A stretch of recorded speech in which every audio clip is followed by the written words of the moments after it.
Vigilance চাଲରେ Kalahandi ପୂର୍ତ୍ତ ବିଭାଗର ସହକାରୀ ଯନ୍ତ୍ରୀ ଭୁବନେଶ୍ୱର ସବରକର 33ଟି ପ୍ଲଟ 9 ଏକର ଫାର୍ମ ହାଉସ୍ ଠାବ ହୋଇଛି। ମୋଟ 39.64 ଏକର ଜମି ଠାବ କରିଛି ଭିଜିଲାନ୍ସ।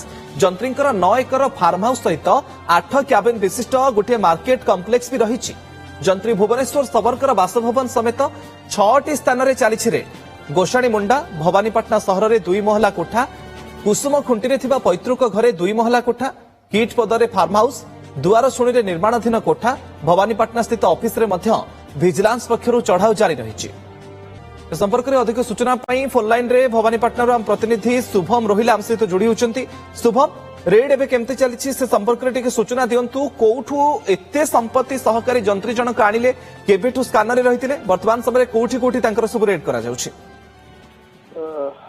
ଦେଖନ୍ତୁ, ମୁକେଶ ଯୋଉ ସହକାରୀ ଯନ୍ତ୍ରୀ ରହିଛନ୍ତି ଭୁବନେଶ୍ୱର ସବର ସକାଳେ 6ଟାରୁ ରେଡ୍ ଆରମ୍ଭ ହୋଇଥିଲା। ବର୍ତ୍ତମାନ ପର୍ଯ୍ୟନ୍ତ ରେଡ୍ ଜାରି ରହିଛି ଏବଂ ଆୟ ବହିର୍ଭୂତ ସମ୍ପତ୍ତି ଏଠୁର ଅଭିଯୋଗରେ ସକାଳୁ ତାଙ୍କର ଯୋଉ ଭିଜିଲାନ୍ସ ସ୍ପେଶାଲ ଟିମ୍ ଏକଗାଣ୍ଡ ଭାବରେ 6 ସ୍ଥାନରେ ଚଢ଼ାଉ ଆରମ୍ଭ କରିଥିଲା, ଯୋଉଟା କି ରହିଛି ତାଙ୍କର ଭବାନୀପାଟଣାର ଯୋଉ ରହିଛି 2 ଡବଲ ଷ୍ଟୋରୀ ବିଲ୍ଡିଂ ରହିଛି ସେଇଠି, ଏବଂ ତାଙ୍କ ଫାର୍ମ ହାଉସ୍, ତାଙ୍କ ଯୋଉ ଅଫିସ, ତାଙ୍କର ଗଭର୍ଣ୍ଣମେଣ୍ଟ ରେସିଡେନ୍ସିଆଲ ଯୋଉ ରହିଛି ଘର ରହିଛି ସେଇଠି, ଏବଂ ତାଙ୍କର ଯୋଉ ଆଉ ଗୋଟେ ନିର୍ମାଣାଧୀନ କୋଠା ରହିଥିଲା ସେଇଠି ଯେତେବେଳେ ଆରମ୍ଭ କରୁଥିଲା। ଏବଂ ବର୍ତ୍ତମାନ ଯେତେବେଳେ ସମୟ ଏତେ ଗଡିଛି ତାପରେ ଜଣା ପଡିଛି ତାଙ୍କର ଅନେକ ଯୋଉ ଆହୁରି ରହିଛି 2ଟି ଯୋଉ ତାଙ୍କ ପୈତୃକ ଘର ସେଇଠି ବି ରେଡ୍ ହେଇଥିଲା। ପୈତୃକ ଘର ଡବଲ ଷ୍ଟେୟାର ରହିଛି, ଭବାନୀପାଟଣା ଡବଲ ଷ୍ଟେୟାର ଏବଂ ମୋଟେର ଏବଂ ଭବାନୀପାଟଣା ଦୁଆରଶୁଣୀରେ 2ଟି ଯୋଉ ନିର୍ମାଣାଧୀନ ଡବଲ ଷ୍ଟେୟାର ବିଲ୍ଡିଂ ଏବଂ ଯୋଉ ମାର୍କେଟ କମ୍ପ୍ଲେକ୍ସ ଯୋଉ 8ଟି ରହିଥିଲା, 8ଟି ମାର୍କେଟ କମ୍ପ୍ଲେକ୍ସ ମୋଟର ଛକରେ ସେଇଟା ଜଣା ପଡିଛି। ଏବଂ ପରବର୍ତ୍ତୀ ସମୟରେ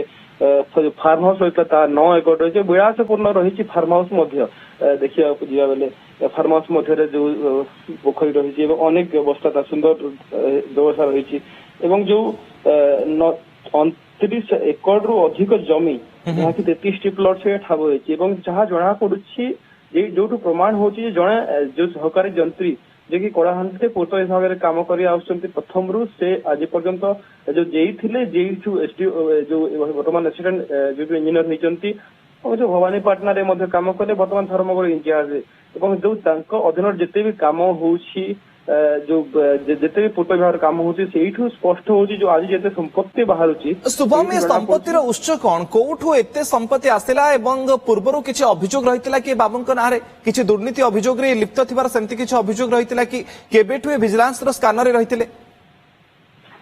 ଦେଖନ୍ତୁ, ଏଇ ଯୋଉ ରହିଛନ୍ତି ଯୋଉ ସହକାରୀ ଯନ୍ତ୍ରୀ ଅଛନ୍ତି ତାଙ୍କର ଅନେକ ସମୟରେ ଆମେ ଖବର ମଧ୍ୟ ତାଙ୍କ କାମର ଯୋଉ ଦେଖିବାକୁ ପାଇଥିଲୁ, ଏବଂ ସେଇ ସମୟରେ ଆମେ ଯେତେବେଳେ ଖବର ପ୍ରକାଶ ପାଇଁ ତାଙ୍କୁ ଇନଫର୍ମେସନ ପାଇଁ କିମ୍ବା ପ୍ରତିକ୍ରିୟା ପାଇଁ ଫୋନ କରିଥିଲୁ, ସେ ସାମ୍ବାଦିକ ମାନଙ୍କୁ ତଥା ଆମକୁ ବହୁତ ଦୂରରୁ ସେ କୌଣସି ରେସ୍ପନ୍ସ ମଧ୍ୟ ଦେଉନଥିଲେ। ଯାହା ସେଇ ସମୟରେ ଜଣା ପଡିଥିଲା ତାଙ୍କର ଯୋଉ କରପସନ ହଉ କିମ୍ବା ଲାଞ୍ଚ ନିଆ କାରବାର ଆଗରୁ ଚାଲି ଆସିଥିଲା, ଏବଂ ଯେତେ ସବୁ ବଡ ବଡ କାମ ରହିଛି ସେଇଠି ପିସି କାରବାରରେ ସେ ସବୁବେଳେ ଲିପ୍ତ ରହିଥିବା ସୂଚନା ବର୍ତ୍ତମାନ ଆସୁଛି। ଏବଂ ଯାହା ଆଜିର ଯୋଉ ଯାହା ସମ୍ପତ୍ତି ତାଙ୍କର ବାହାରୁଛି ଏଇଠୁ ସ୍ପଷ୍ଟ ହିଁ ହେଉଛି, ଗୋଟେ ଯଦି କଳା 2 ନମ୍ବରରେ ଯୋଉ ବର୍ତ୍ତମାନ କରପସନ ଯଦି ନ ହୁଏ ତାହେଲେ ଜଣେ ଜେଇ ହେଇକି ଯେ ଏସଡିଓ ହେଇଥିବେ ସେ ଏତେ ସମ୍ପତ୍ତି କୋଉଠୁ ଆଣିବେ?